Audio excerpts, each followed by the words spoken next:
Amazing Spider-Man, number 354, Round Robin, The Sidekicks Revenge, Part 2. We now have Nova and Nighthawk and Moon Knight, or Night Thrasher and Moon Knight and Nighthawk. Yeah, Punisher. Everybody's in this thing. It's getting kind of crazy. Let's dive in.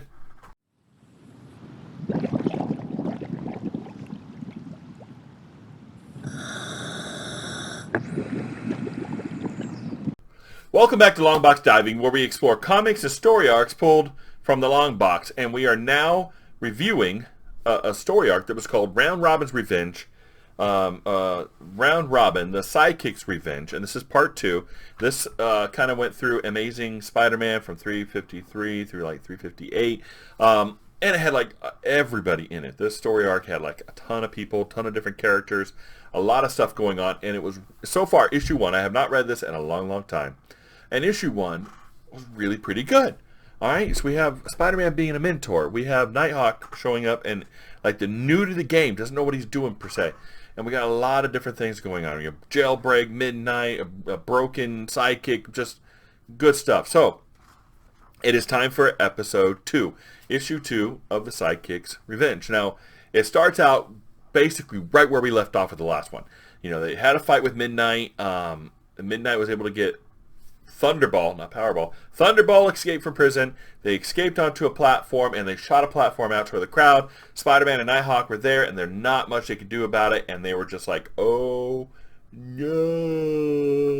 And that's kind of where we ended, right? So here we are. The thing's heading right to this, like, it shows an old lady in a wheelchair, and Spider-Man's like, there's no way I can get to it. I can't grab it with my webs like I did last time in the fight and kind of pull it away. I just don't have time. And Nighthawk's like, hey, I got an idea. Now, he doesn't call it this, but basically it's the fastball special. So, if I need a fastball special, Spider-Man. So Spider-Man picks up Nighthawk and like tosses him. Now, according to, I like reading a lot of the character stats and stuff, right? According to the character stats, Spider-Man is supposed to be able to lift 10 tons. That's right, 10 tons. So he picks up this young kid, got to be $150, and throws him. And he spreads his wings, and he goes and he grabs the controls, and he lifts up the platform, and he just misses the lady. But the problem is he can't avoid the building. He crashes into the building, but just in time, Spider-Man does the whole web thing, and and catches all the falling stones. And Spider-Man's like, hey, we covered each other's butts because, I couldn't have gotten the sled. You got the sled, but I was able to cover you with, capturing all the stones and stuff that was falling down on top of the innocent civilians. And then we get this nice dialogue between Spider-Man, the guy who's been doing this for a while, right? Yeah, he's young, but he's been doing it for a while. Now we got this teenage kid, this Nighthawk, and he's giving him like, hey, when I was young and I first got my powers, I let somebody run by me. I let a thief run by me, and I found out somebody that really meant something to me was murdered, and they found the guy, and I went and got the guy, and it was the same guy that I let run past me. I let somebody, I let him go because I thought I deserved this, and this was about me and me earning money and me what I want. And so what happened is it cost the life of somebody I love. So please take that to heart. And he says it again, with great power comes great responsibility. Because it's something I learned the hard way. And kind of mentoring this young kid, you as a young kid, hopefully you don't have to go through the same thing I did in this situation. And hopefully you don't lose somebody that you love. And he said, hey, oh, I got it. I'll take that to heart. I'm going to, think about what you just said. And so it's nice to see, Spider-Man in more of a mentor role. Because Spider-Man always seems to be the sidekick or the extra guy or the goofball. Kind of like how Speedball seemed to always be the goofball. But that's not who Spider-Man is. Spider-Man is, a young man, well, older now, that wants to just do right. That feels a responsibility for the world. And here, he's able to do a little bit of mentoring with a younger, hero. An up-and-coming hero. So that was really cool and really nice to see. So he goes back to pick up Mary Jane. Of course, she had to watch wrestling with Aunt May. Aunt May apparently likes to cage match and really lost track of time, so they had no idea Peter was even missing. Peter shows back up, and they go for a walk, and she's like, something's bothering him, but I can tell when my husband doesn't want to talk and when he does want to talk and he doesn't want to talk. So she just kind of holds his hand and they go for a nice long walk through the park and on the subway, and they come out at the Daily Bugle. And that's when we see Joe Robertson, and, Peter's like, hey, and it tosses this film, launches across right into Jay Robertson's pocket. And so he's like, hey, you ever thought about quitting photography and play for the Knicks? Yeah. It's Spider-Man. He's like, Peter Parker is like, you might want to slow down on that kind of stuff because somebody's going to figure it out if you keep being like Mr. just agile and dexterous. And he's finally kind of opens up to Mary Jane a little bit and tells her, he's thinking about Uncle Ben and talking to this new Nighthawk dude and about, responsibility and all this kind of stuff. So it was interesting. And then he would go back to the Secret Empire. I think it's Secret Empire. And, Thunderball is there, and, they bring in at midnight. Now, Midnight's like, I'm not, he feels like he's just an errand boy. They're kind of dismissive. Thank you for bringing in what we wanted. You can go. And it's like, Midnight's not happy with that. So they start talking to Thunderball, and they're showing him different weapons that they have, these laser guns, these flame things, these ice gun that like freezes a whole freaking tank. And they're like, hey, we need more warriors in our cabal. Right, we need some more. And what about your, the wrecking crew? Do you think that'd be good? And he's like, well, no, of course we don't have our powers anymore. But beyond that, let me offer you some advice. Supervillains, Lord, that's a corny label. Are mean, ornery, independent, and contentious lot. I doubt they fit in well with this team concept. He's not wrong. We don't have a lot of supervillain teams, right? We have the League of Supervillains, but they're not, even then, they fall apart quite frequently. The Wrecking Crew's always been a team, but they fail more often than not. We don't see a lot of teams of supervillains, and that's interesting. I'd like to actually see a team of supervillains. Thunderbolt started out as a team of supervillains pretending to be heroes that were actually villains. That was kind of worked okay, too. So, but he's right. Hey, don't go the supervillain route. How about you find a young hero who is searching for something, who is unfocused, restless. And he kind of recommends Nova. What about Nova? Nova's a young hero. He's kind of reckless, kind of restless, and kind of searching out. We know that Nova's part of the New Warriors during this time frame, and the team. He was part of a team, so I don't know if that was a really good assessment on Thunderball's part, but it kind of sets a chain of reactions out. And so we have Midnight is like trashing his room. He's kind of really ticked. I am not an errand boy. And he's basically, I'm going to run this thing. His nurse was kidnapped, and she's like trying to calm him down. He's like, it's not even these guys, Secret Empire. It's that my mentor, Moon Knight, never even looked for me. Now, we don't know that's necessarily true, but that is definitely his perception of reality. Moon Knight never came looking for me.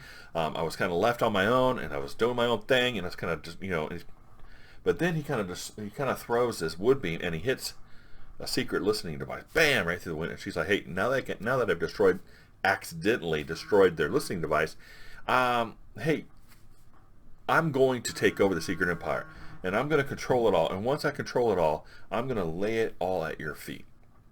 You help me, I want to help you, and I'm going to lay everything at your feet, right?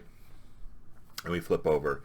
And so Secret Empire is being hunted by the Punisher, right? And the Punisher's found a smaller group, and he like drops it from the roof, and machine guns blazing, right? And he's blowing everybody away. And he's still hunting the Secret Empire. First, he was just one dude in a street, in an alley. Now this issue, he is dropping in on some more works at the Secret Empire, trying to get into them. Now, here comes Spider-Man. Spider-Man is basically went to Captain America. He goes, hey, I'm trying to get a hold of Moon Knight. Captain America's like, why didn't you just use your card, who's, your card, which is like a cell phone at the time. You could have just talked Moon Knight right through your card.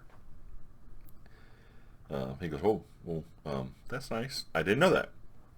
So he's talking to Moon Knight. Hey, I found Midnight, Jeff Wilder. I know it's your former sidekick.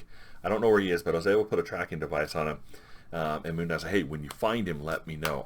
I've been looking for him. He actually seems really concerned.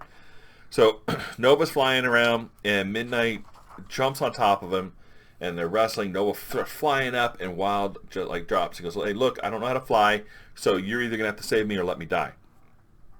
And what does Nova do? Of course, Nova saves him. So Nova flies down, grabs him, lifts him up, and that's when, hey, he starts laying in the spill.